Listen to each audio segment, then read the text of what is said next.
Boston baseball. It's a familiar scene here in Boston about this time of year. Home game for the Red Sox here at Fenway Park. Boston baseball, guys. Thousands of fans are streaming in. They're walking, they're biking, taking public transit, but increasingly they're using Uber and Lyft. So much so that the city recently redesigned the streets around Fenway Park with special drop-off zones for Uber and Lyft. And they may well have to redesign the streets once again in the future when there are driverless cars or trackless trams. How to design the city of the future. That's the topic for today's show on Land Matters, the podcast of the Lincoln Institute of Land Policy.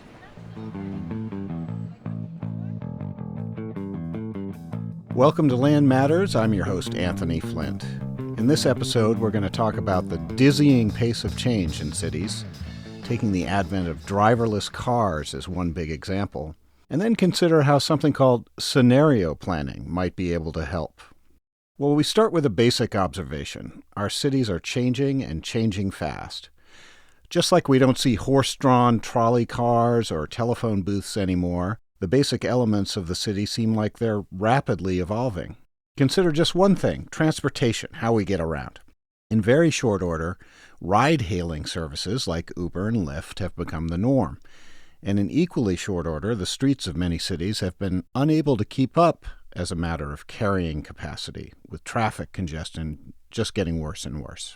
That's what prompted the city of Boston to designate those pick-up and drop-off zones around Fenway Park. More locations for these special zones are in the works.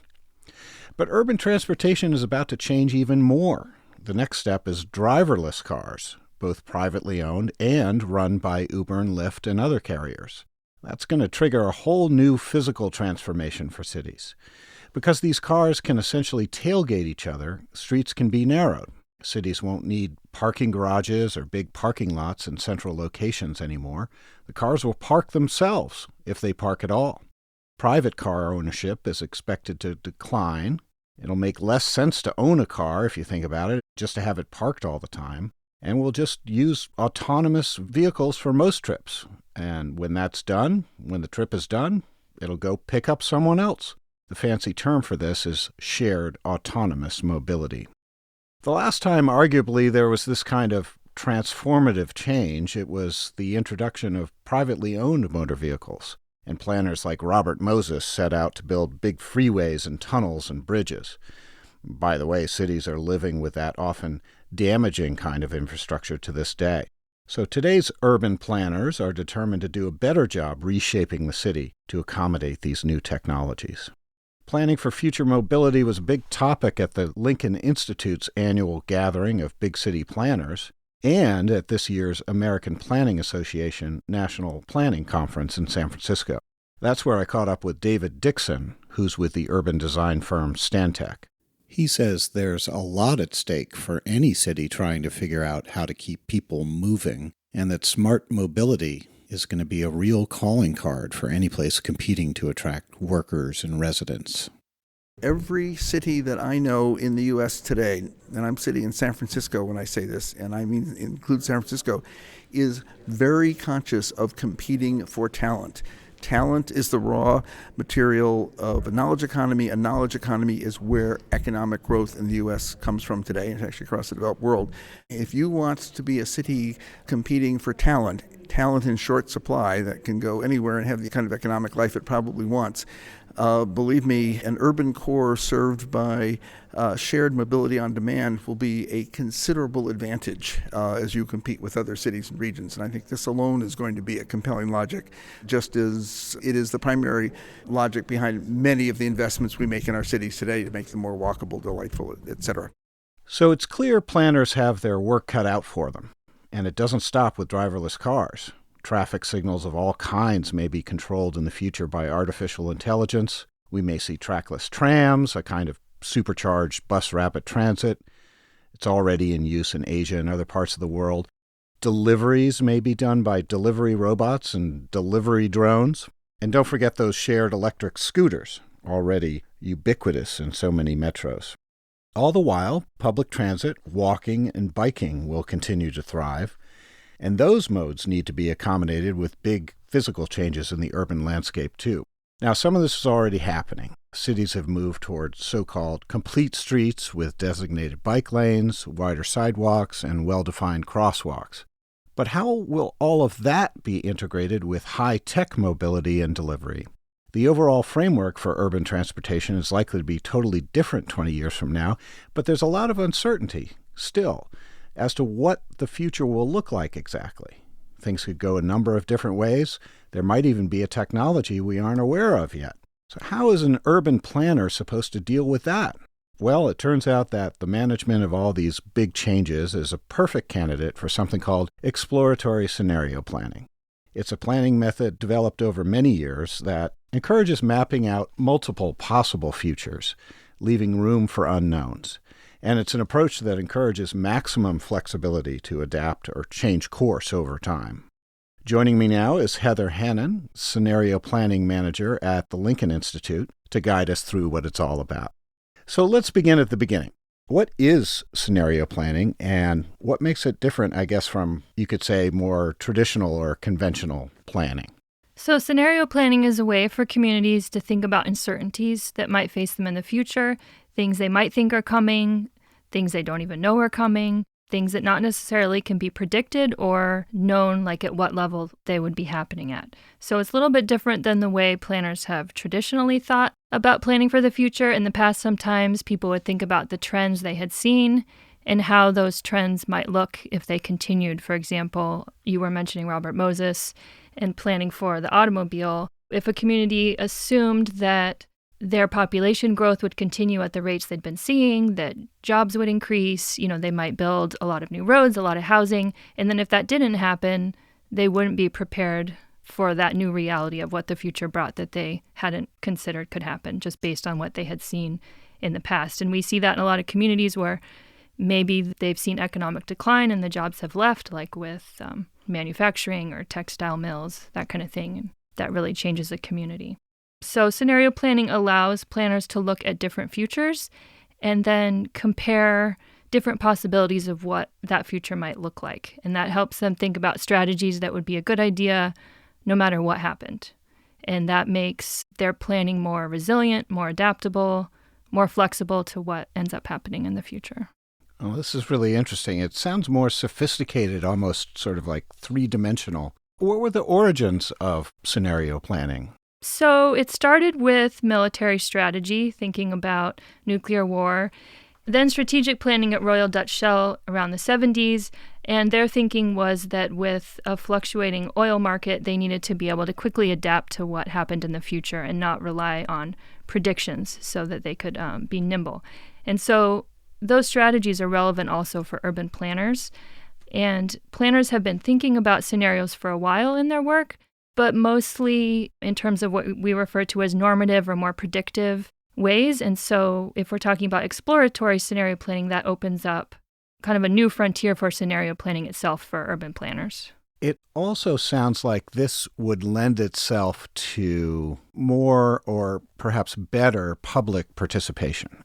Correct me if I'm wrong on that, but it sounds like rather than telling everybody how things are going to be, that exploratory scenario planning can sort of bring along some public participation to help consider what the best futures might be to plan for. Is there a big public participation factor in this? Yeah, there is. I think that what you're talking about also traces how the planning field has evolved over time. And so if you're a conscientious planner, you're already thinking about how to engage your stakeholders and how to reach out to the community, at what times to do that, how to have their help with visioning exercises. But you're right that it is also a component of scenario planning. I mean, you could do scenario planning in a bubble. You could do it internally, but it's going to be more effective if you're involving, say, other departments at your agency so that you're getting multiple views. You're thinking about issues and challenges that you might not have thought of on your own, which is a better idea when you're thinking about unknowns for the future. I've also found that scenario planning is fun for communities, and so it's a good engagement tool because people can enjoy thinking about what ifs together. And like any stakeholder engagement or public process, it's going to be stronger if you have different views. And it's also an opportunity to educate the public about the growth trends that a community is seeing and what trade-offs might be necessary in the future depending on what strategies are chosen. So it's a good candidate for involving the public more. It can be engaging for people to compare scenarios, what they like about each one, what they don't like, and also to talk about what each person might be worried about for the future. One person might be worried about sea level rise. One person might not think that's going to happen. And so getting more people in the room to talk about those unknowns can be helpful. So we started out with this one hot topic, high-tech transportation and driverless cars. But before we get into that, can you tell us more about what other challenges are appropriate for scenario planning? Where is it being used and for what? What types of things? Just a couple examples where this is being used. I think the list is probably endless in terms of the issues that it could be used for tackling, but the ones that we see the most are climate change and transportation. The National Park Service has a long history of using scenarios for climate change work in the parks, and the Federal Highway Administration has also produced guidebooks to help regional planners think about using scenarios for their transportation planning. So those are the two big fields, but we also see people thinking about issues around shifting demographics, population decline, an aging population, big economic changes, political changes, and then also, as you've alluded to with autonomous vehicles, changes in technology. Now, you mentioned climate change, and I imagine one big area, or at least part of that, is also planning for resilience. Let's just look at that for a second. We're going to see some kind of sea level rise and flooding, but it's not totally clear how much or where exactly. The engineers are hard at work at this, trying to predict, but there remains a certain amount of uncertainty about those types of things. Is that part of why it's so useful to use scenario planning for climate change? Yes, and I think that exploratory scenario planning can be also really effective with the unknowns where you don't have a lot of data, or you might have data but you want to talk about it in very broad terms, like we know sea level rise is going to happen. What if it happens at a slower rate or a faster rate? What if it is higher or lower? You can talk about those issues and planning for them in broader terms without necessarily being focused on the data if you don't want to, or if it doesn't make sense for your group. But yeah, with unknowns where you're not sure either the likelihood or the timeline, it can be helpful to think through different scenarios so that you can be ready for any of those and you can adapt. Like if you see something happening sooner than you thought it might, like say adoption of autonomous vehicles, you can steer course because you've already thought about what strategies you should do if you see that happening. So same with sea level rise. If you see more extreme weather events happening, like you knew they were coming, but you didn't know they would come that frequently or to that extreme. So now, since you've brainstormed how you would adapt in that situation, you can be more nimble and quick to make decisions. For something like climate change, where particularly coastal cities are trying to get ready for the years ahead, that kind of brainstorming and being ready to go a number of different ways sounds very smart. Now let's get back to shared autonomous mobility. Driverless cars also includes shared scooters, futuristic trams that I mentioned. The works, everything we've been talking about. How can scenario planning help cities build the best infrastructure for sort of the high-tech future city? So similar to with climate change, it's helpful to think about what you think is coming with vehicles, what the implications would be, when you think that might happen, all the effects, and then create strategies or make decisions that are a good choice no matter what happens. So it's kind of like a lowest common denominator of strategies that you should do no matter what.